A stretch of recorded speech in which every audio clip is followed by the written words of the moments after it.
Salut à tous, c'est Bismart. On est reparti pour une nouvelle semaine. Tiens, alors une fois n'est pas coutume, on va passer un long moment avec un pas ministre, d'ailleurs secrétaire d'État, mais quasi ministre, voilà. Olivia Grégoire qui est avec nous. Pourquoi ?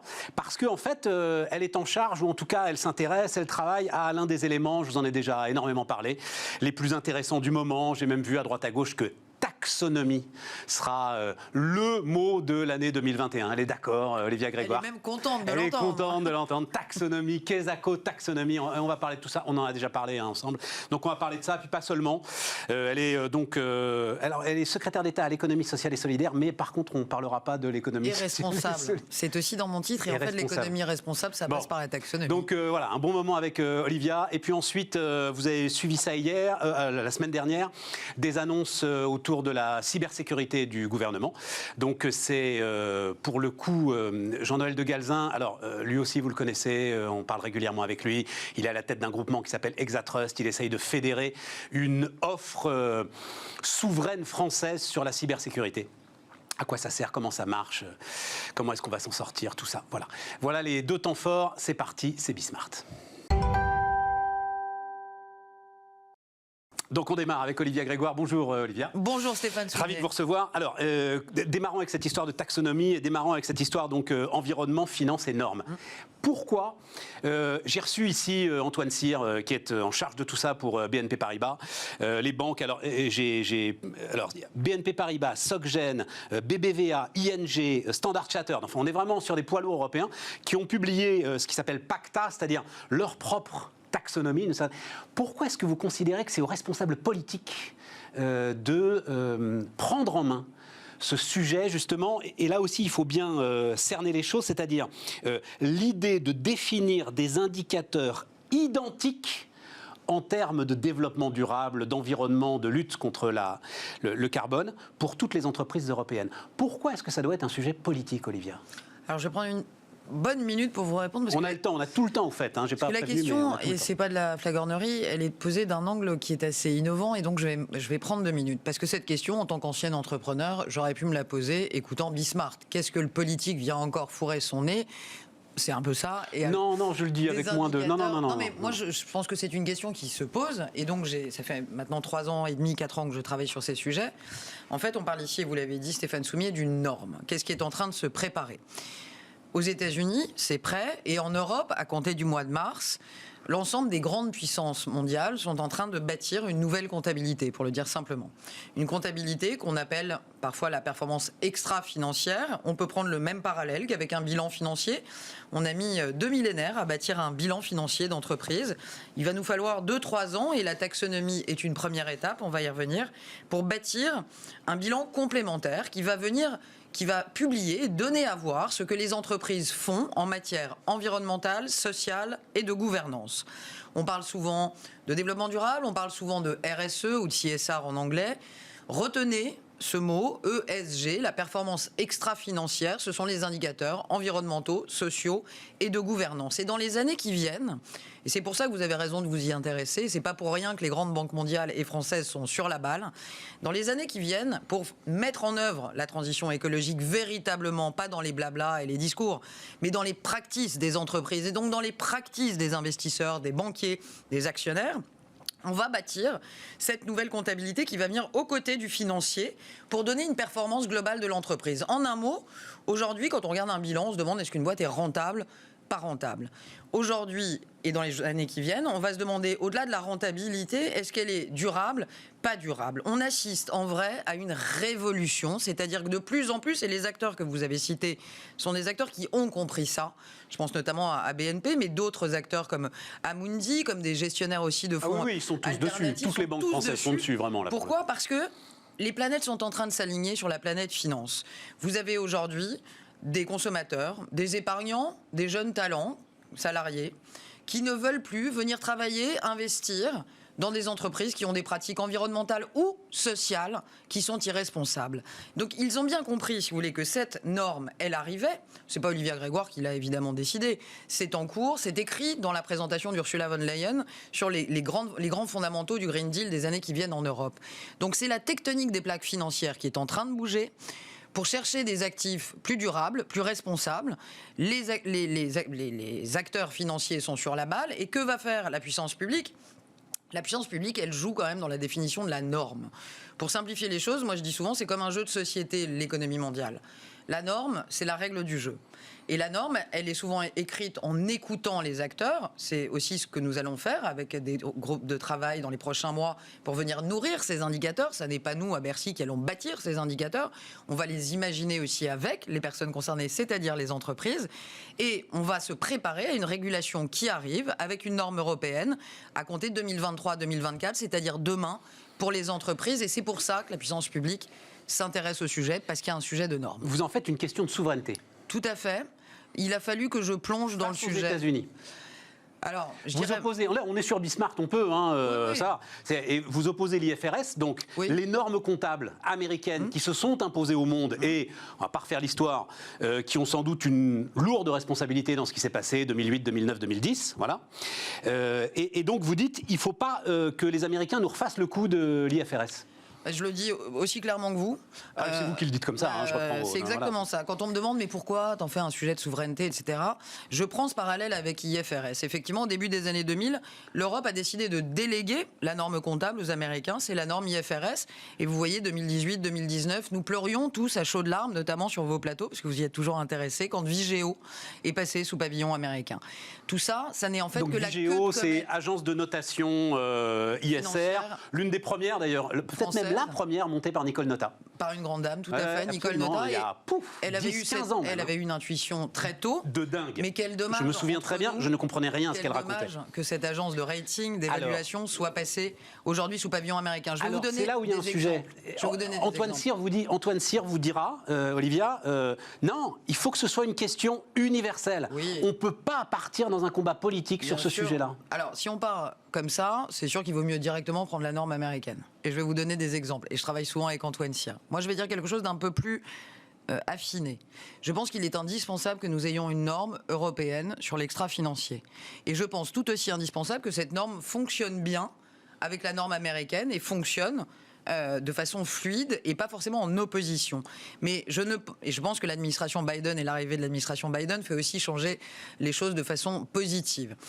On va reprendre une minute puisqu'on les a. Je ne vais pas m'en empêcher. En 2017, le président de la République, Emmanuel Macron, fait un G20 et il demande à l'ensemble des grands acteurs financiers mondiaux de s'engager autour de lui sur les accords de Paris pour arrêter, pour aller vite, que les entreprises qu'ils ont dans leur portefeuille continuent à financer des activités non responsables au plan environnemental et des activités qui polluent notre planète. À l'époque, il y a une première coalition qui se forme, ça s'appelle TCFD, c'est la coalition mondiale de la finance pour accélérer la transition écologique et qui en gros engage les fonds mondiaux, aussi bien des États-Unis que d'Europe, que d'Asie, que des Émirats, pour avoir des pratiques partagées et sortir peu à peu de leur portefeuille d'action des entreprises entre guillemets irresponsables au plan de la transition écologique. On en parle assez peu, nous étions 6 en 2017 autour de la table, 6 pays. Autour du président de la République et 3 000 milliards de dollars d'investissement. J'ai animé la dernière au mois de décembre 2020 à l'Élysée aux côtés du président de la République. Nous sommes 31 pays membres aujourd'hui et nous alignons aujourd'hui plus de 30 000 milliards de dollars qui sont alignés, comme on dit, pour sortir les activités environnementales qui ne sont pas responsables. Ça veut dire quoi ? Ça veut dire que oui, c'est un peu technique, oui, c'est de la finance, oui, c'est aussi de la coalition internationale, donc c'est pas toujours la première chose dont on parle dans notre pays, mais aujourd'hui, au-delà de ce qui se passe en Europe, l'ensemble du monde, avec la France au cœur, si je puis dire, travaille sur le sujet de la sustainable finance. Aujourd'hui, la finance verte, au plan mondial, on y travaille avec l'accord pour le climat et les accords de Paris. Nous y travaillons aussi en Europe. Qui est la base finalement de toute la norme. Et tout ce que je veux vous dire, qui fonde la norme. Rejoint, puisque Jean-Laurent Bonnafé, le patron d'Antoine Cyr, le patron de BNP Paribas, est au cœur de cette coalition TCFD, Climate Disclosure. L'idée, c'est que oui, mais justement, la norme européenne, oui, mais la norme universelle, quand on part du point de vue des Américains, ça veut dire américain. C'est pas faux. Bon, moi, je suis pragmatique. Donc, je suis universaliste. Je pense qu'il faut que ça fonctionne avec. Il ne s'agit pas de se faire la guerre entre deux normes. Là, je suis d'accord avec Antoine Cyr. Mais nous avons des spécificités. Et moi, je dis, ça suffit de baisser la tête sur des sujets. Vous en avez une en tête. Je sais que c'est complexe technique, mais vous en avez une en tête. J'en ai deux, trois. Alors, allez-y, ça m'intéresse. Bon, d'abord, il y a une histoire. Les Green Bonds sont nés en Europe. C'est l'Europe qui, aujourd'hui, détient le plus de fonds qu'on appelle en stock de fonds durables, ESG. 82% des fonds durables sont aujourd'hui en Europe. On est en train de m'expliquer, alors même que des collègues américains souvent nous regardent comme ça en disant « vous avancez vite en matière de finances vertes en Europe et notamment en France ». Eux, ils mettent BlackRock et 2-3 de leurs copains à côté, ils les ont les 30 000 milliards pour le coup. Oui, mais il n'y a pas qu'une question de milliards pour le coup. Là, il y a aussi une question de pratique et d'expérience du sujet. On a pas mal d'expérience en Europe et en France. On a de l'avance, on a une légitimité. Et donc, on peut peut-être essayer de la faire valoir aux Américains pour aussi pousser nos points de vue. Je vous donne 2 exemples que j'ai découverts en me frottant à l'histoire de la norme. Je n'avais pas bien pris la mesure, en tant que politique, de à quel point la culture influence la norme. 2 exemples.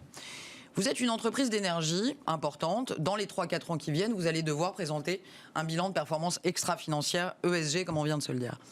On va vous poser 2 questions, Stéphane Soumier. Et ce que je vous dis est vrai, et ça se vérifie aux États-Unis. Première question sur le volet environnemental. Faites-vous de l'exploration de gaz de schiste? Ah ben non, puisqu'en Europe, en l'occurrence en France, la loi l'interdit. Ok, la norme américaine posera la question du schiste, puisque c'est culturellement autorisé aux États-Unis. Problème, vous serez mal noté.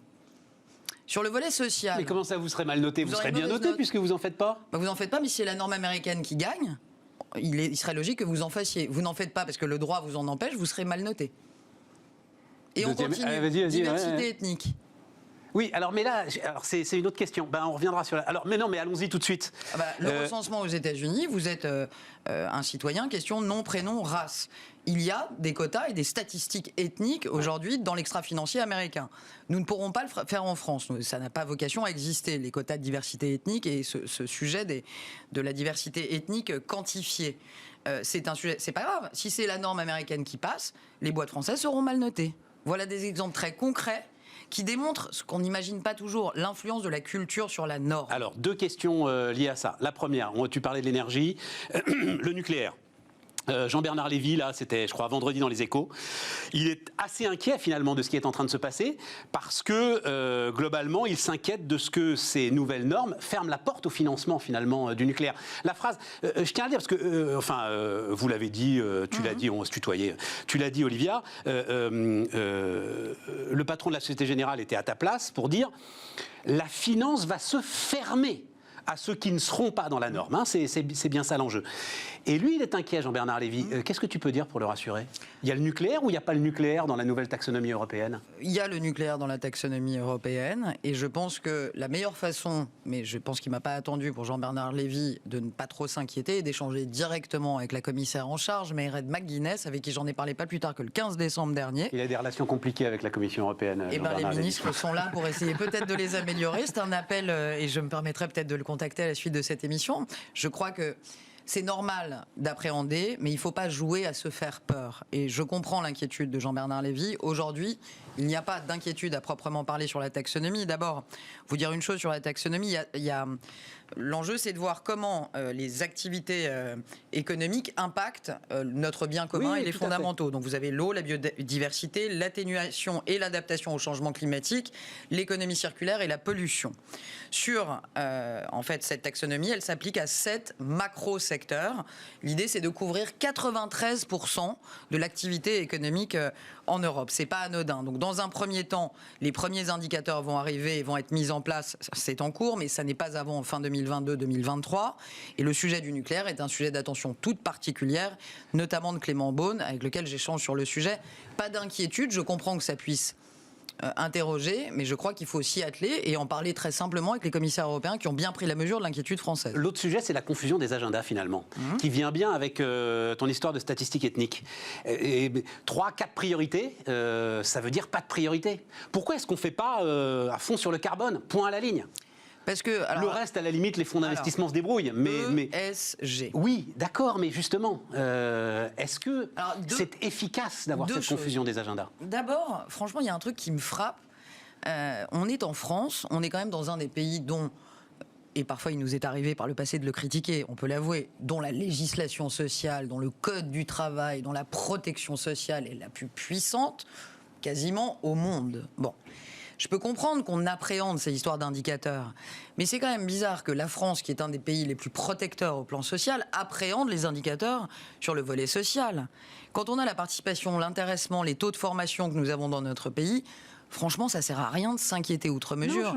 C'est une question d'efficacité, moi. Mais le problème, d'ailleurs, j'ai pas vu que les entreprises s'inquiétaient particulièrement. Hein, pour le coup, c'est ma pomme. Elles sont assez souvent inquiètes et interrogatives sur des indicateurs qui vont leur être peu ou prou imposés. Oui, mais je crois qu'elles en ont vraiment envie, elles en ont besoin. Mais il y a une chose qui est certaine, c'est qu'il n'y a pas que les grands qui en ont envie. Moi, je mène des ateliers avec des petites et des ETI. Les ETI sont pas en reste. Mais pourquoi? Parce que ça fait aussi des années. Moi, je faisais de la RSE et du développement durable avant. Ça fait 25 ans, 30 ans pour certaines, qu'elles ont des pratiques hyper responsables.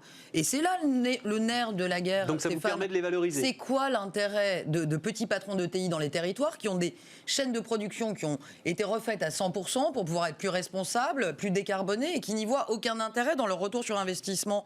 Rien. Non, mais donc c'est pour ça que c'est intéressant. Décarboner, oui. Mais le reste, ça. Oui, mais enfin, moi, j'ai cru comprendre, et j'admets que le business a mis du temps à le comprendre. Je ne crois pas eux tout seuls, je veux dire. Mais on l'a vu avec la taxe carbone. Moi, j'étais au premier rang quand Édouard Philippe était au Parlement et qu'on a vécu cet hiver 2018 difficile. Je ne crois pas, pour le dire très simplement, que la transition écologique puisse se faire sans considérer le volet social et le volet de la gouvernance. Le volet social, il va avec. Je ne crois pas à l'écologie qui irait à front renversé au plan social. Donc, je peux entendre, et d'ailleurs, il y a des députés comme Bénédicte Perrol qui travaillent... C'est toute la phase acceptabilité, finalement, des efforts qu'on va demander à chacun.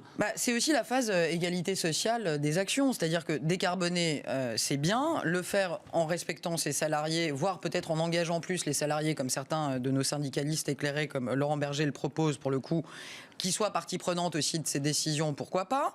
Il y a d'ailleurs beaucoup de boîtes qui le font déjà. Et je crois qu'il ne faut pas séparer le volet environnemental, du volet social et de gouvernance. Sinon, on va faire quelque part une révolution uniquement environnementale qui aura fait fi de tous les aspects sociaux. Et je pense que d'ici 10-15 ans, ça deviendra un maxi-problème. Donc, je pense que c'est une approche équilibrée. On peut avoir des spécificités, des focus, je dirais, sur le volet environnemental pour aller peut-être plus vite et encourager plus sur le volet environnemental. Ça peut s'entendre.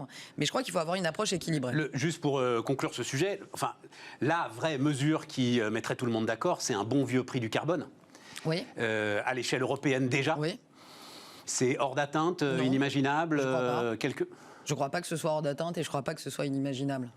Et je crois que c'est dans les priorités des années qui viennent, mais des absolues priorités. D'accord. C'est indispensable. Mais dans les années qui viennent, c'est pas suffisamment avancé pour qu'on puisse avoir un calendrier en tête. J'en rêve que ce soit un peu plus avancé. Je crois pouvoir affirmer la volonté du président. Maintenant, il faut qu'on soit suivi. Et puis, il n'a échappé à personne que légiférer sur ces sujets en pleine pandémie, c'est aussi un sacré challenge.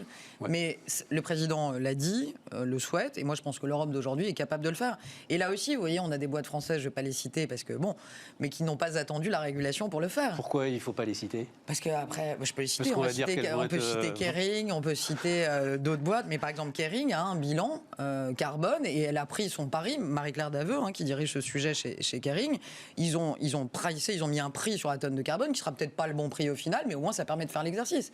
C'est redoutablement intéressant. Alors ça va nous amener à... je voulais finir avec ça, mais tant pis. Non, mais ça, celui qui l'a fait, c'est Danone aussi. Donc, Emmanuel Faber, ça vous intéresse? Donc, raison d'être. Alors, je veux dire, cette semaine, on va parler du Bitcoin aussi, les amis. Alors, il y a deux trucs, j'ai toujours pas compris à quoi ça servait, c'est Bitcoin et raison d'être. Raison d'être, j'ai toujours pas compris à quoi ça servait. J'adore. Non, mais c'est vrai, j'ai pas compris. Et donc, mais Emmanuel Faber, ça vous intéresse? C'est ce qui est en train de se passer, ces tensions autour, visiblement, de cette histoire de raison d'être avec des actionnaires. Je ne suis pas sûr que ce soit uniquement autour de la raison d'être, même si je comprends que la raison d'être peut avoir bon dos. Mais je crois que c'est surtout un sujet interne, un sujet de performance économique et un sujet de gouvernance. À cette heure, il ne vous a pas échappé que Bercy ne s'était pas exprimé, que le conseil d'administration s'est passé, je crois, la semaine dernière et que les reproches qui devaient être faits à Emmanuel Faber par leurs actionnaires ont été faits. Mais je suis pas vraiment sûr, et pour aller plus loin, c'est pas tant la raison d'être, c'est qu'il est en plus société à mission. Oui, c'est ça, il va au bout du truc. C'est l'autre truc que vous ne devez pas comprendre si vous ne comprenez pas la raison d'être. Dans le bout du truc, mais j'y reviendrai. Mais le bout du truc, c'est le fonds de pérennité. Olivia, en fait, société à mission, je comprends. Parce que là, les gars se mettent... Alors, il y a un comité de mission, suivi de mission, etc. C'est un truc de dingue. Voilà. Et vraiment, c'est un truc de dingue. Oblige. Il se trouve que j'en ai discuté avec le secrétaire général de Danone, qui est en charge de mettre ça en place, l'ancien secrétaire général de la SNCF. Bon, c'est quand même très, très lourd en termes de gouvernance, une société à mission, quand c'est au niveau du CAC 40. Alors que raison d'être, vous vous retrouvez avec une collection de phrases lénifiantes. Alors, dont d'ailleurs la patronne de Sodexo a eu le courage, d'une certaine manière, de dire je comprends pas non plus à quoi ça sert. Très Pas bien. tout seul. Hein, Alors, écoutez, comme j'ai présidé cette loi et que j'ai toujours pas la langue dans ma poche, je vais vous dire ce que j'en pense. La raison d'être, c'est le premier étage. La société à mission, le deuxième et le troisième étage, parce qu'il y en a un, c'est le fonds de pérennité économique. Vous savez, ces fonds où on peut sortir jusqu'à 35% de son actionnariat. C'est l'inverse d'un fonds d'investissement, pour le mettre à la disposition de causes dites d'intérêt général. C'est le modèle un peu de Pierre Fabre, qu'on louait il y a quelques années, qu'on loue toujours, mais qu'on n'avait pas rendu possible en France. Ça, c'est la troisième marche de ce que nous avons fait dans la loi Pacte. La raison d'être, c'est la première marche. Cette première marche, déjà, elle est évidemment moins engageante que la deuxième, et c'est le début du parcours. Moi, ce que j'ai envie de dire, c'est ce qui est important, c'est que cette raison d'être, elle soit dans les statuts. Elle n'est pas plus obligeante quand elle est dans les statuts que quand elle n'y est pas. Mais je crois que c'est beaucoup plus important en termes de prise de position pour l'entreprise que de l'écrire dans les statuts. Donc déjà, pour moi, une vraie raison d'être, c'est une raison d'être qui est inscrite dans les statuts. Ça sort déjà un certain nombre de personnes qui ne l'ont pas inscrite dans les statuts. Oui, mais... Vous avez lu ces raisons d'être, Olivier? Oui, mais je crois que ça dépend comment elles sont faites. Regardez. Vive les enfants, mort à la guerre. Oui, mais chez Orange, par exemple, il y a tout un travail qui est fait par Stéphane Richard, où c'est pas une boîte de com extérieure, même si j'adore la com, mais ce sont les salariés Alors de d'abord, c'est l'intérieur. à toutes et à tous. J'avais trouvé ça un peu étrange, mais permettre à toutes... C'était quoi? C'est quelque chose... Enfin bref, permettre à toutes et à tous de communiquer mieux et que ce soit mieux pour tout le monde. Ça a été un exercice interne. Pour le coup, ce sont les salariés qui l'ont écrite. Ça a été un exercice interne qui a fait l'objet quand même d'un gros travail d'interne. Je dirais pas je dirais toujours ce que je pense, on ne me changera pas. La raison d'être, c'est une première marche. Je comprends que certains estiment qu'elle est inutile, insuffisante. Pour certains, elle correspond déjà à leur première marche et un début de chemin. Mais que ceux qui n'aiment pas la raison d'être passent directement à la société à mission, il n'y a aucun problème. Vous voyez? Et puis si la société à mission les déçoit encore, allons sur les fonds de pérennité économique. C'est encore plus intéressant. J'en parlais avec Marie Eklund. Mais à un moment, bien sûr. Marie Eklund, c'est quoi son fonds 2050? Invitez-la pour en parler avec elle. Qu'est-ce qu'elle a fait? Elle a fait un fonds de pérennité. C'est très intéressant de voir une capital risqueur, qui est quand même tout sauf une philanthrope, prendre la position des fonds de pérennité. C'est vachement intéressant. Il y a 5 ans, quand on les avait pas, on pleurait de pas les avoir. Alors, je connais pas les fonds de pérennité. Eh ben, ça me vaudra une prochaine invitation. Expliquez-moi. L'idée, c'est de donner la possibilité. C'est vraiment l'inverse d'un fonds d'investissement. Donc, ça donne la possibilité à la direction de l'entreprise de sortir une part jusqu'à 35% de son actionnariat, et notamment l'actionnariat. 35% du capital. Du capital, de le mettre dans une fondation et d'utiliser cet argent pour aller financer des actions d'intérêt général qui correspondent à sa raison d'être, à sa mission première, et de le sortir et de le pérenniser, peu importe les aléas conjoncturels, la bourse, etc. C'est un outil aussi qui est assez utile en période de PA hostile, puisque vous sortez par là même une partie non négligeable Alors de ça, votre c'est un capital. sujet. D'ailleurs, on s'est demandé à un moment récent. si Emmanuel Faber ne montait pas tout cela aussi pour se faire une sorte de pilule empoisonnée, ça s'appelle comme ça. Je fais attention à ne pas donner trop mon avis en tant que sur les ministre, entreprises. parce Oui, qu'on je dit comprends. quand même non, sur les entreprises, oui. Sur les dirigeants, moins. Je fais attention au sujet de gouvernance. Là, on est sur un sujet de gouvernance. Et je voudrais aussi dire une chose, c'est que l'important, c'est que qu'on soit société à mission ou pas, l'important, c'est que la société soit aussi bien gérée. Le fait d'être une société à mission ou d'avoir une raison d'être ne vous empêche pas d'être performant et rentable. Ça n'affaiblit pas la rentabilité à un moment. L'ensemble de... Je crois absolument pas. Vous êtes catégorique et déterminé là-dessus. On fait, il faut faire autre chose que de la politique. Moi, j'y crois. Voilà, j'y crois et je pense que c'est très jeune. Vous voyez, d'abord, on m'avait dit ça ne marchera jamais. Je veux surtout pas, à la limite, faudrait qu'on arrête d'enregistrer parce que je veux surtout pas aller chercher une petite phrase ou n'importe quoi, ça m'intéresse. Si jamais il s'avérait que la première entreprise à mission du CAC 40, en l'occurrence Danone, coûte sa place à son dirigeant, voilà, on va dire ça comme ça. Ce sera embêtant pour l'ensemble du dispositif. Ce sera un mauvais signal pour la présidente de Pacte que je suis, et ce sera un mauvais signal pour les sociétés à mission, oui. Ouais. Moi, j'assume. Donc, c'est pas une petite phrase, mais j'assume totalement ce que vous dites, et c'est pour ça que je pense qu'il faut aussi décorréler. Société à mission, ça veut pas dire société de philanthropie. Société à mission, ça veut dire être aligné sur la mission qu'on a définie. Ça n'empêche en rien d'être performant. Ouais. Mais ça veut dire que les actionnaires qui sont en désaccord, tant pis pour eux. La mission, elle est définie. Ils savent exactement où ils mettent les pieds quand ils investissent. Ça, c'est bien résumé. C'est ça. C'est bien résumé. Un peu comme une commandite, d'une certaine manière. Voilà. C'est-à-dire, vous ne pouvez pas après reprocher à la gouvernance d'être ce qu'elle est, à partir du moment où c'est affiché. On n'est pas dans une raison d'être qui n'est pas dans les statuts, on n'est pas dans un truc entre guillemets, que d'aucuns pourraient traiter de fumeux. Oui, c'est vrai. On est sur un engagement solide, tangible et qui oblige, vous l'avez dit, comité de parties prenantes, audit externe pour vérifier l'alignement avec la mission. Donc c'est vrai que c'est engageant. Et vous croyez que ça, c'est en fait l'image de l'entreprise du 21e siècle, c'est-à-dire ça correspond à une demande profonde de la société que d'évoluer dans ce sens-là, Olivia Grégoire? Je déjeunais, je dirais pas avec qui, mais avec quelqu'un qui me nourrit beaucoup en termes intellectuels. C'est vrai qu'on a alors moins chez vous, mais on a cette espèce de quête de l'urgence médiatique permanente, du temps très très court, du demain, c'est déjà dans un an. Ah oui, ça c'est clair. Alors moi j'essaye modestement de m'inscrire bien sûr dans l'urgence et dans l'aide à mon écosystème, mais j'essaye surtout aussi de regarder un peu plus loin que le bout de mon nez, de regarder demain sans regarder après-demain. Qu'est-ce qu'on voit? 7 jeunes sur 10, c'est pas un ou deux, 7 jeunes sur 10, Opinionway, sondage qui a quelques mois, 7 jeunes sur 10 font un arbitrage qu'il y a 20 ans, et je suis pas si vieille, je n'entendais pas autour de moi. Je préfère me lever le matin pour du sens, pour avoir un job qui fait du sens, plutôt que d'aller gagner des sous. On peut penser que c'est une mode, vous savez quoi, je pense même que dans la période actuelle, c'est encore moins que le réel. Bon, ça veut dire quoi? Vous qui connaissez les entreprises et qui faites parler d'ailleurs avec talent depuis des années. Non mais c'est vrai, je vous ai beaucoup écouté avant d'être ministre. À l'époque où vous gagniez votre vie, honnêtement. Non, surtout à l'époque où je me battais pour que des petits patrons passent sur votre antenne et fassent connaître leur savoir-faire. Mais ce que je veux dire, c'est qu'une boîte, c'est quoi? C'est people, product, profit. C'est pas moi, ce sont souvent les Américains qui utilisent ce triptyque. C'est d'abord les gens. Le talent, c'est la valeur ajoutée de tes salariés. Si tes salariés, dans les années qui viennent, ne veulent plus certaines pratiques, tu devras t'aligner. Et c'est le sens de l'histoire. C'est pas moi qui l'ai décrété, c'est la jeunesse qui est là aujourd'hui. Ces engagements environnementaux, c'est même pas parce que le président a décidé que, c'est même pas parce que les parlementaires poussent à juste titre. Ils les ont en eux. Donc moi, j'essaye modestement de penser aussi à comment on prépare le terrain pour une jeunesse qui arrive, qui sont les salariés de demain et d'après-demain, et qui refuseront de bosser dans certaines boîtes qui avaient des pratiques qu'on acceptait il y a encore 10 ans. C'est une réalité. Et je pense qu'un chef d'entreprise, c'est aussi quelqu'un qui prépare. Souvent, il me parle de préparer la transmission, préparer les jobs de demain. Et on ne peut pas être comme ça sur cette réalité avec des jeunes qui cherchent du sens et qui ne se lèveront pas pour aller dans des activités irresponsables vis-à-vis de la transition écologique. Et en vrai, fondamentalement, dans tous ces enfers de crise qu'on traverse, c'est peut-être le plus joli signal, parce que moi j'aime bien regarder sous le sable les jolis signaux. C'est un joli signal de notre jeunesse, et je trouve que ce serait dommage en tant que responsable politique de ne pas l'intégrer dans les réflexions d'aujourd'hui. Et c'est pour ça que pour certains, ça paraît très loin, ce que je dis, mais pour d'autres, et notamment les plus jeunes, et les entrepreneurs engagés notamment, ils ont une trentaine d'années, ils montent des boîtes qui sont rentables, ils font des levées de fonds, ils partagent la valeur, ils partagent la gouvernance dans l'entreprise et ils ont de très bons résultats. Et donc c'est quand même une sauce qui est en train de prendre et des éléments qu'on ne mélangeait pas, qu'aujourd'hui on mélange et qui font de bonnes recettes. Et c'est vrai que voilà, il faut que chacun d'entre nous aille regarder ça.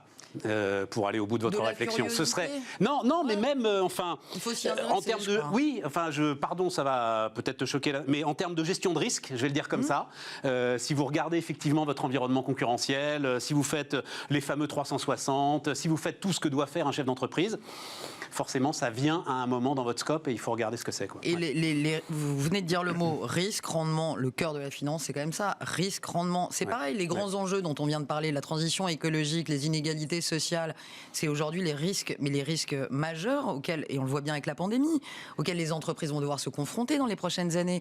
Tout l'enjeu des capitaux risqueurs dont je suis en train de parler. L'entreprise à mission, ça ne te protège pas de ça. Non, mais ça t'aligne sur des engagements que tu t'engages à tenir. Le cas échéant. Et ça crée une cohésion. Et ça crée une cohésion, et le cas échéant, tu ne prends pas ce genre d'engagement. Mais si tu les prends, tu les tiens. Dernier point justement, alors pour le coup un peu en marge, mais on a le droit de faire un peu de politique parce que c'est un truc que je ne comprends pas, Olivia, c'est l'histoire du RSA jeune. Je comprends pas. Franchement, ça m'échappe. Je comprends pas. Donc, d'ailleurs, il y en a plein la presse ce matin. Je sais pas pourquoi. D'ailleurs, il y a peut-être un chiffre qui est sorti. On a cette épargne accumulée, là, etc. Et tout. Bon, et on a face à ça, objectivement, tiens, un chiffre. Je crois que c'est France Stratégie. La crise a frappé les 20-25 ans 2 fois plus pratiquement que les autres catégories de la population. Et face à ça, le gouvernement a l'air braqué, a refusé tout ce qui pourrait ressembler à un RSA jeune, même temporaire, même, j'en sais rien, 2-3 ans, le temps que le système retombe sur ses pattes. Et je ne comprends pas. Alors moi, ce qui m'étonne, mais je me permets, c'est que venant d'un pragmatique, on va dire comme vous, ça m'étonne que vous pensiez déjà qu'on puisse mettre en place un dispositif comme le RSA jeune et le retirer comme on retire une échelle. Ça fait partie des dispositifs, et pardon, je suis aussi à Bercy, vas-y. mais dont on sait, quand on a un peu d'expérience de finances publiques, que quand vous les avez mis en place, les retirer, c'est impossible. Je vais aller un peu plus loin. J'assume ce que je vais dire et je sais que ça peut choquer, mais je vais assumer. Si la seule ambition qu'ont notamment nos oppositions, c'est d'expliquer que il faut le RSA jeune jusqu'à 25 ans, le RSA normal, mais qu'il faudrait augmenter après 25 ans. Non, tu fais de la politique. C'est une question politique. La réponse. Une réponse, c'est un truc qui est important, c'est que sincèrement, et je leur parle souvent, je suis pas sûr. Les aider, oui, je vais y revenir. Mais mettre en place un truc pérenne qui ne répond pas en fait à ce qu'ils veulent, c'est-à-dire du sens et un job. Non, là c'est pas du sens. 30% de ceux qui avaient un petit boulot pour financer leurs études. Parce qu'on parle toujours des décrocheurs. À la limite, je dirais presque que c'est pas mon sujet. Il y a énormément de choses pour les décrocheurs. La garantie jeune, elle s'adresse pas qu'aux décrocheurs. Mais 30% de ceux qui finançaient leurs études avec un petit boulot l'ont perdu. Et on comprend tout à fait. Pourquoi notamment tous les systèmes de livraison. C'est sûr qu'il y a tellement de gars maintenant qui font ça à temps plein que l'étudiant, il se retrouve un petit peu en marge sur ces sujets-là. Des jeunes, l'été, bien sûr. Voilà, il est là le sujet. Mais point à la ligne, c'est pas une question d'horizon, de ceci, de cela. C'est juste, les gars, vous construisez l'avenir du pays, on va vous donner un coup de main pendant 3 ans. Mais c'est pour ça, les gars, qu'on met 8 milliards dans le plan de relance et qu'on aligne jusqu'à 8 000 euros d'aide pour l'embauche d'un jeune. C'est pour ça qu'on a 1,2 million de gamins qui ont été embauchés l'année dernière. Mais pas ceux qui font leurs études en ce moment. Mais en réalité, ceux qui font leurs études, on a dit un jeune, une solution. Moi, ce qui m'étonne, c'est que on propose la même solution pour tous les jeunes, ce RSA jeune. Moi, je crois qu'il y a vraiment dans le plan d'Elisabeth Borne, un jeune, une solution. C'est pour ça aussi que c'est complexe. Je ne vous cache pas quand il s'agit de l'expliquer. Super compliqué. Oui, c'est compliqué. Mais ça veut dire quoi? Ça veut dire qu'à chaque jeune, à chaque situation, tu as une solution. Pour les jeunes, il y a par exemple, on a doublé les garanties jeunes. La garantie jeune, c'est 497 € par mois. C'est quasiment équivalent au RSA jeune, si vous voulez. Donc, le RSA jeune, pour partie, si vous avez déjà bossé et que vous êtes parent, vous y avez accès. Donc, c'est extrêmement fin. C'est extrêmement segmenté en fonction des situations, mais on ne peut pas dire que le gouvernement n'aide pas. Entre les mesures qui sont dans le plan de relance et les mesures qu'on a alignées de façon totalement normale, les 150 € d'aide au mois de mai, réaligner les 200 € d'aide au mois de septembre, ce qui est normal, les repas du Crous, le midi, le soir. Repas on a 1 euro, aligné l'ensemble de ces dispositifs pour faire en sorte que chaque jeune, en fonction de sa situation, trouve une réponse. Donc j'entends que ce serait peut-être plus facile, ça je peux l'entendre, de dire RSA jeune pour tout le monde, ça je l'entends, mais je ne crois pas, qu'on ne fasse rien, je crois qu'à chaque situation on essaye d'apporter des solutions et je maintiens que je pense que la meilleure solution pour les jeunes, c'est notamment ce qu'on fait avec le plan jeune, les aides qu'on aligne. Mais le vrai truc, c'est que vous avez peur de ne pas pouvoir retirer le... Parce que dans ces situations-là, moi j'aime bien cette phrase, il faut assumer l'effet d'aubaine quand même de temps en temps. Pour protéger tout le monde, il faut assumer l'effet d'aubaine. Mais vous avez peur de ne pas pouvoir retirer le truc. Il y a effectivement un effet d'aubaine majeur et ceux qui disent non ne vous disent pas la vérité. Mais je suis d'accord avec ça, mais il faut l'assumer. Le point 2, c'est que je crois, pour l'avoir entendu de la bouche même du président et du Premier ministre, je crois qu'il y a un sujet sur... le fait que aller les chercher pour les accompagner plus vers l'activité, vers les petits boulots, vers l'engagement, le service civique, etc. Oui. Partir, comme le dit parfois le président, sur quelque chose qui relèverait de la facilité, qui consisterait à arroser tout le monde de façon indifférenciée, je ne crois pas que ce soit l'esprit de ce gouvernement. Voilà. Et donc, en fait, en creux, l'idée, c'est, jeunes gens, bougez-vous un peu, parce que si ça se trouve, en fait, il y a des dispositifs qui pourraient vous aider. Mais moi, je l'entends, ça, c'est toujours... Mais si, il y a une immense complexité dans ces dispositifs. J'ai reçu récemment un entrepreneur qui fait une appli. Lui pense que à peu près la moitié des dispositifs sociaux, enfin, la moitié de ceux qui auraient droit à un dispositif social ne le touchent pas. Mais il a raison, on dit 30% sur les aides sociales des plus fragiles d'entre nous. Mais même les pas plus fragiles, à la limite, c'est y aller et essayer de voir s'il n'y a pas un dispositif qui pourrait vous aider. Que je regarde moi dans l'économie sociale et solidaire, on a aussi des applications web très pratiques qui permettent, en tapant ta situation, de savoir tout ce à quoi tu as droit, parce qu'effectivement, on appelle ça le non-recours.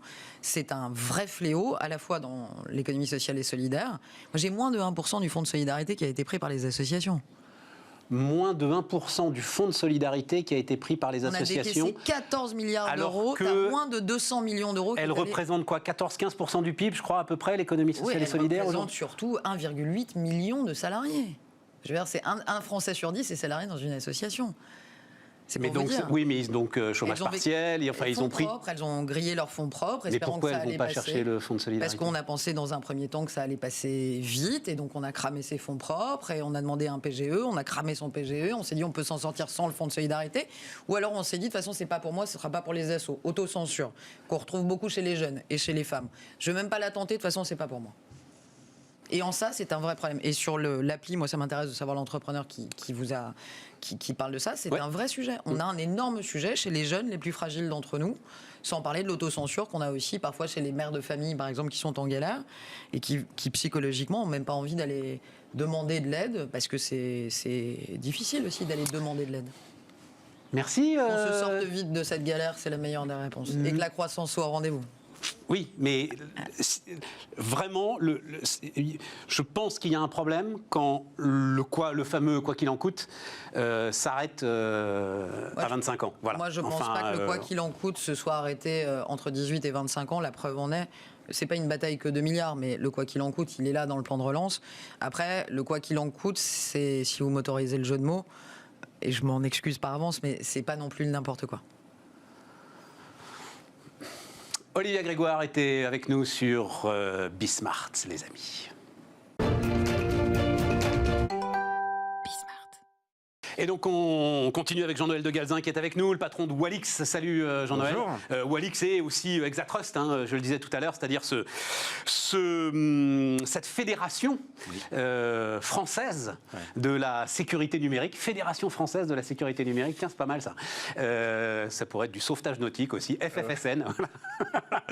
Que tu as. Oui voilà, c'est un groupement. C'est un groupement. Bon, annonce donc série d'annonces à laquelle tu assistais d'ailleurs du président de la République à la fin de la semaine dernière, 1 milliard d'euros jusqu'en 2025. Alors donc toi tu diriges Walix, hein, et on va en reparler d'ailleurs, qui s'intéresse particulièrement à la gestion des identités, hein, c'est la brique gestion des identités et des accès dans la sécurité numérique. Amener le chiffre d'affaires de la filière française, donc ce que j'ai lu, hein, c'était 7 milliards d'euros en 2019, à 25 milliards d'euros le plus vite possible, enfin j'imagine. Ouais. Oui.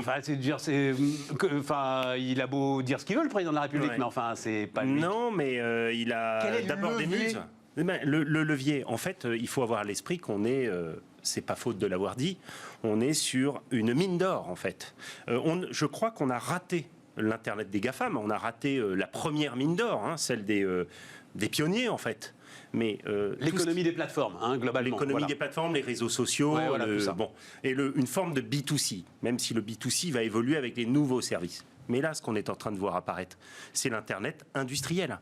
C'est l'Internet qui va porter tous les robots qui parlent entre eux, nos automobiles connectés, nos moyens de transport, nos systèmes de santé, tous les objets connectés qu'on va utiliser. Tout ce qu'on appelle le e-gouvernement, ou les territoires, les villes intelligentes, tout ce monde-là va générer des données extraordinaire, et tout ce monde-là va représenter des plateformes, des usines digitales, des systèmes informatiques, de la cybersécurité pour contrôler et gérer le risque à l'intérieur de tout ça, et des interfaces et des équipements nouveaux. Et ce sont des gisements d'industrie, de croissance considérables. Et nous, pour le moment, il faut avoir à l'esprit que nous n'y faisons quasiment rien. Ce seront des gisements de croissance si jamais il y a la sécurité qui va avec. Oui. Alors, la sécurité... Donc là, non, il faut juste... Oui.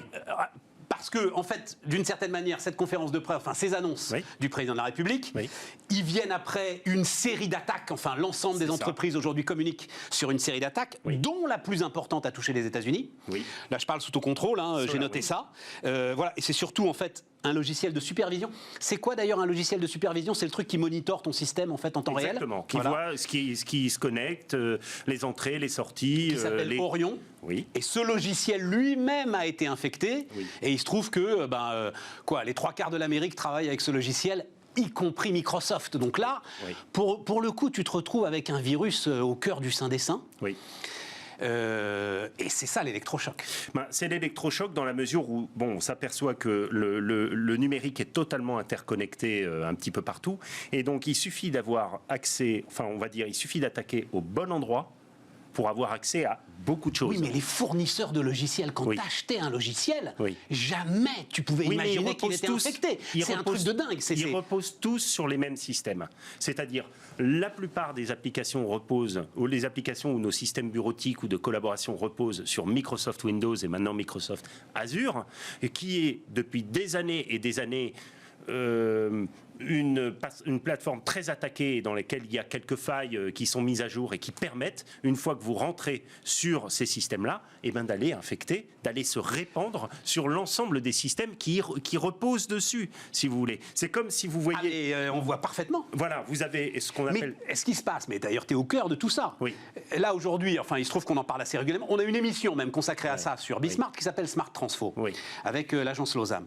Il se passe que l'ensemble des fonctions de l'entreprise aujourd'hui sont en train de se digitaliser, avec un tas d'éditeurs de logiciels qui amènent des solutions passionnantes. Mais si les gars commencent à se dire, mon Dieu, telle solution risque d'être infectée, et en la chargeant dans, j'en sais rien moi, l'ensemble de mon système de comptabilité par exemple, je vais ouvrir la porte aux hackers. Ça va tout freiner. Enfin. Alors, attention, il y a deux manières de répondre à cet enjeu-là, en fait. Il y a une manière qui est de dire, on utilise les produits des autres, il faut au minimum qu'on mette nos propres moyens de contrôle, et qu'on contrôle l'accès aux données, qu'on trace, qu'on identifie les utilisateurs, qu'on contrôle les accès aux applications, qu'on filtre les applications, qu'on ait des tableaux de bord, ou qu'on gère des données pour savoir en temps réel tout ce qui rentre, tout ce qui sort. Ça peut être relativement fastidieux. C'est indispensable à court terme si on veut gérer le risque cyber dans un monde numérique qu'on utilise mais qui ne nous appartient pas, qui est ce monde des industriels américains, les grands fournisseurs de plateformes. De l'autre côté, il va y avoir un gros travail, c'est ce que j'appelle depuis des années, on en a parlé à plusieurs reprises, c'est ce qu'on appelle le security ou le privacy by design. C'est-à-dire que désormais, qu'on prend conscience que la cybersécurité fait partie intégrante d'un numérique qu'on va appeler soutenable à long terme, responsable, éthique, ça nécessite d'intégrer dès la conception les systèmes de cybersécurité et de contrôle qui vont permettre de les faire fonctionner au bénéfice de l'utilisateur et sans risque de sécurité. On peut prendre une analogie avec l'automobile. L'automobile, pendant des années, on a mis l'ABS en option. Aujourd'hui, n'importe quel automobile utilise des systèmes de freinage ultra sophistiqués qui viennent des voitures de course, qui viennent des circuits, et l'ABS n'est pas en option. C'est intégré avec. Il y a une part du budget informatique aux alentours de 10% qui est consacré et qui devra être consacré à l'avenir dans la cybersécurité pour protéger ce qui existe et demain pour fabriquer des systèmes fiables. Je comprends ton histoire by design, c'est très intéressant. Est-ce que ça ne va pas alourdir l'ensemble des process? Parce que ce que nous disent toutes ces entreprises, c'est qu'aujourd'hui, si effectivement tu vis à l'heure de la donnée, il faut que cette donnée elle soit largement partagée dans toute l'entreprise. Oui, mais on n'a pas de données. Il suffit d'héberger les données, j'ai envie de dire, sur des systèmes qui soient capables de gérer les données en fonction de nos règles, c'est-à-dire gestion de risque de traitement des données, le RGPD, le fameux règlement général sur la protection des données, la traçabilité à l'intérieur des données. Mais là, je parle plus en interne de l'entreprise. Oui, alors après, c'est vrai qu'il y a un sujet qui est la sensibilisation, la formation des gens. De toute façon, bien souvent, les questions de sécurité, elles viennent du bon sens. SolarWinds, dont on parlait un instant. Donc SolarWinds, en fait, c'est le créateur de ce logiciel Orion qui a infecté la console Orion, on s'aperçoit que le mot de passe qui était utilisé, c'est SolarWinds 1, 2, 3. Voilà, c'est tout. On peut mettre les meilleures technologies qui soient, si on si on ne les utilise pas correctement, mais ça aurait changé quelque chose s'ils avaient eu ZX Grec, je sais pas quoi. Je vais donner les mots que te sortent Google, tu sais. Quand Google te sort des mots de passe, je dis mais les mecs, arrêtez. Le nom de mon chien, le nom de... Voilà. Mais c'est vrai, c'est un réflexe normal parce que c'est compliqué. Ça aurait changé quelque chose s'il avait eu un mot de passe sophistiqué. Il existe aujourd'hui des systèmes pour gérer les mots de passe à la place des humains. Nous fabriquons par exemple ce qu'on appelle des password vault ou des coffres-forts à mots de passe. On met ça dans une organisation, ça s'appelle un bastion. Mettez ça dans une organisation. Toute personne qui va se connecter à une application, un équipement, une base de données, va demander l'autorisation à ce coffre-fort automatique, en fait, qui agit comme un pilote des accès et qui va faire les accès sur les équipements et les applications. Dire, t'as le droit, t'as pas le droit. Si t'as le droit, je te donne le mot de passe. Alors non, je donne pas le mot de passe. je mets le mot de passe moi-même. Ah oui, c'est moi qui est d'accord. Donc, personne ne connaît le mot de passe, plus personne ne connaît les mots de passe, à part le coffre-fort à mot de passe. Et le coffre-fort à mot de passe, quand il va dialoguer avec les applications, lui, il utilise un mot de passe que n'importe quel humain ne pourra jamais retenir, puisqu'il parle de machine à machine. Il est inviolable, les hackers, ils vont pas rentrer. On ne doit jamais dire il faut rester. Le bastion. Le bastion. C'est pas mal, ça. Voilà, il y a un côté Saint-Malo un peu. Dans les vieux pots. C'est le côté un peu corsaire. Ouais, voilà. tout à fait. On reste des hackers informatiques, mais on travaille, on va dire, de manière éthique et pour le service du bien. Bon, mais donc, ça veut dire que l'ensemble de ceux qui réfléchissent aujourd'hui, et c'est la grande prise de conscience quand même, liée à la pandémie, à une digitalisation accélérée de leurs activités, c'est d'abord la sécurité, en fait. C'est avec la sécurité. On ne peut pas faire l'un sans l'autre. Oui, mais tu as dit d'abord, c'était quoi le terme que tu as employé? Par conception, par conception, design. Voilà, par design. Oui, vous savez, c'est ça. Il y a quelques années, je me souviens, j'avais travaillé avec une société de conseil très connue sur la place de Paris, Côté, qui travaillait pour une marque automobile italienne. Et on réfléchissait à la voiture connectée, le prototype de la voiture connectée pour le Paris Motor Show. Et je me souviens, à cette époque, c'était il y a 3 ou 4 ans, la voiture, elle sort à la fin et on dit « Ah là là, est-ce qu'on a protégé les données ?» On rajoute les systèmes de cybersécurité pour protéger une automobile connectée et on se rend compte que le modèle économique ne fonctionne pas. Patatras. Mais oui. Parce qu'on coûtait trop cher. Mais comment est-ce qu'on peut dire qu'une automobile connectée sans cybersécurité ou avec cybersécurité est trop chère? Ouais, c'est ça. C'est comme je si dire tu lui enlevais les freins, quoi. Mais voilà. Donc il y a, je crois, tout un travail de fond à faire pour qu'on pense au numérique, le numérique fiable, responsable, soutenable. Et c'est ça, pour moi, qui est une opportunité historique pour nous. Et c'est ça qui est intéressant aussi dans les annonces. Elle est forte quand même. Le numéro 2 de Microsoft, donc, sur cette histoire d'Orion dont on a parlé là, il a écrit donc 2 papiers, je crois, sur son blog. Et il dit « C'est un danger pour la chaîne d'approvisionnement technologique de l'économie ». Oui. Elle est puissante, cette phrase, quand même. Le gars, il se dit, il y a une sorte de pacte de confiance qui est brisé et qui peut faire très peur à tous les chefs d'entreprise. En fait. Voilà, tout cela est interconnecté. Donc, si vous avez un maillon de la chaîne qui, effectivement, est particulièrement un maillon, un équipementier, si je puis dire, qui faillit dans cette chaîne. Alors que vous vous y attendez absolument pas. C'est pas ça que vous protégez. Mais vous protégez vos accès extérieurs, en fait. Attention, parce que moi, je me souviens, il n'y a pas si longtemps de ça, certaines grandes boîtes de services ou de conseils qui ont été attaquées. Des gens comme Altran, Sopra, Capgemini ou autre. Et c'était un petit peu un sujet, c'était pas un sujet exactement sur ce logiciel-là, mais il y avait ce sujet, à un moment donné, d'avoir une chaîne de confiance, tout un tas de systèmes interopérables à l'intérieur d'une organisation pour avoir des consultants sur le terrain qui utilisent le mobile. Et en fait, si vous ne sécurisez pas cette chaîne de confiance, il suffit qu'il y ait un mobile avec les bons accès qui se fassent attraper. Et ensuite, l'acte de piratage informatique consiste à récupérer les mots de passe, les accès qui sont à l'intérieur, et rebondir d'équipement en serveur, en application, jusqu'à aller au cœur du système, là où on a envie de récupérer des données, ou prendre la main sur une chaîne de télé, par exemple. Donc, et ça marche même pour un sous-traitant, en fait. Vous pouvez même, en fait, attaquer la grande entreprise à travers un de ses sous-traitants. C'est la base des attaques informatiques. On commence bien souvent là où une entreprise a été acquise, là où une entreprise a des failles, des risques, c'est le plus petit maillon de la chaîne. Donc la cybersécurité... Avec en plus des trucs qui peuvent dormir pendant des années. Je crois, visiblement, c'est ce qui... Ce sont des attaques persistantes, effectivement, ce qu'on appelle des APT, et donc Attack Persistent Threats. C'est des espions dormants. En fait, ce sont des espions dormants qui sont à l'intérieur des systèmes, qui sont inoculés tranquillement et passivement jusqu'au jour où on les active pour pouvoir utiliser leurs fonctionnalités. Alors, c'est toi qui m'as donné le chiffre d'ailleurs, American Rescue Act, donc ils mettent 10 milliards de dollars sur la table, les Américains. 10,2 milliards exactement. Donc, ils ont pris, en arrivant, c'est-à-dire... Pour sécuriser les institutions fédérales. C'est assez intéressant, les États-Unis, lorsque Trump est parti, le président Trump est parti, il a fait voter une loi pour que l'ensemble des utilisateurs de technologies américaines dans le monde entier gardent des données sur les utilisateurs locaux au service de l'administration américaine.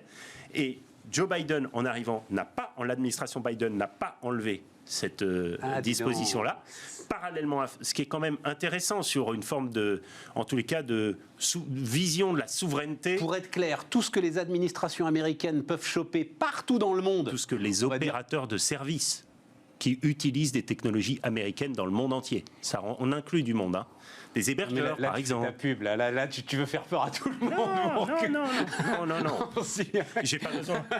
Donc, Biden, qui n'est pas tombé de la dernière pluie, ça, il garde. Donc, voilà. Ce qui est pris n'est plus à prendre. Voilà. Ce qui est à moi est à moi, ce qui est à toi est négociable. Ouais, voilà. C'est ça. Dans cette phrase.